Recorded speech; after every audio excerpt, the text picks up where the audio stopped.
Dee and Stu are taking a road trip to the Grand Canyon, bring along Angelica as well as Tommy. They leave at the crack of dawn because it's a very long journey by car. Angelica asks what they're going to do when they get there, and Dee says they're going to ride donkeys up to the bottom of the canyon. Angelica quickly becomes bored and decides she wants to color. When Tommy points out she only has markers and not a coloring book, Angelica manages to grab the map and scribbles all over it. A short time later, when Dee looks at the map, she sees Angelica's scribbles and mistakes them for potential routes to take. Stu takes a wrong turn and they go up a dirt road away from the highway. Angelica pulls out some gum and taunts Tommy with it, saying he's not allowed to have any because he'll swallow it instead of chew it properly. Moments later, there's a big bump and the car stalls, with Angelica accidentally swallowing the gum in the process. Conveniently, there's a garage and diner right there. Adults arrange to have the car repaired and decide to eat in the diner while they wait. Stu begins to look at the menu while Dee goes to the restroom to clean up after the elderly waitress accidentally drops a pot on Dee lap. Tommy and Angelica use this opportunity to go explore the garage. In the garage, it's revealed two mechanics dug the hole Stu drove into in order to get business. Repairing the Pickles car only requires reconnecting a wire, but they decide to replace the engine without asking Dee or Stu as well in order to make even more money. Tommy and Angelica, however, are unaware of this. They see the wall of tires and Angelica pretends they've arrived at the Grand Canyon. Tommy and Angelica climb up several tires and admire the view of the garage. Angelica says it's now time to ride back down on a donkey. Tommy points out there aren't any, and Angelica says he'll be a donkey substitute and tries to climb on Tommy. When they see the car, Angelica immediately remembers that she left Cynthia behind and decides she and Tommy must go down and get her. Tires are knocked over, and in the resulting commotion, oil is spilled and the car is startled. Turning on the radio, the mechanics are terrified and think the car is haunted.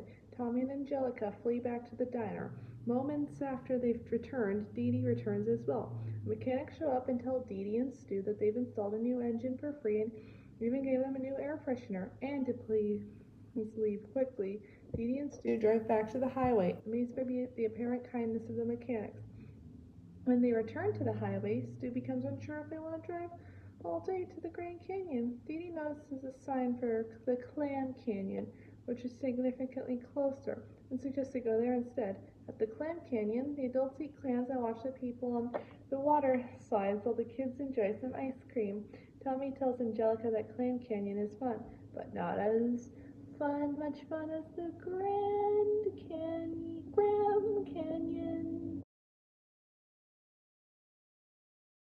Stu receives an order from the Mucklehoney Industries for 15,000 patty pants dolls. Unfortunately, the machine has invented to mass produce the dolls isn't working right and is assembling the dolls incorrectly. While Stu goes upstairs to take a break and think of a way to correct his machine, Tommy and Chuckie accidentally toss Tommy's Zippo glider toy plane into the basement where the machine is located and go down to find it.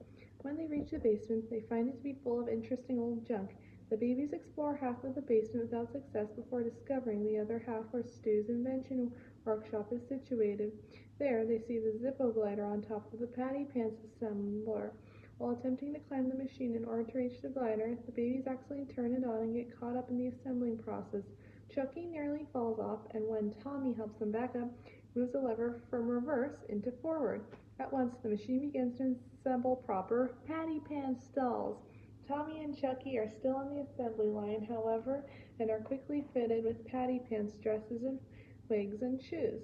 They even have their cheeks painted pink before ending up in the box that completed patty pants dolls were dumped into. Before Chuckie falls into the box, he manages to grab the Zippo glider, making this adventure a success.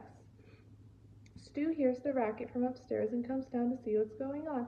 He's delighted to see the assembler working properly, though he has no idea how it turned on in the first place, let alone how it was fixed. Stu brings the box upstairs to show Dee, remarks how lifelike dolls are. Not recognizing Tommy and Chuckie, Stu leaves the box upstairs while he goes to work on completing his order. When the grown-ups are gone, Tommy and Chuckie climb out of the box and discard the patty pants garments. Tommy is happy Chuckie was able to grab his glider and allows Chuckie to throw it. The two friends watch it zip all over the living room before it glides downstairs again, much to their horror.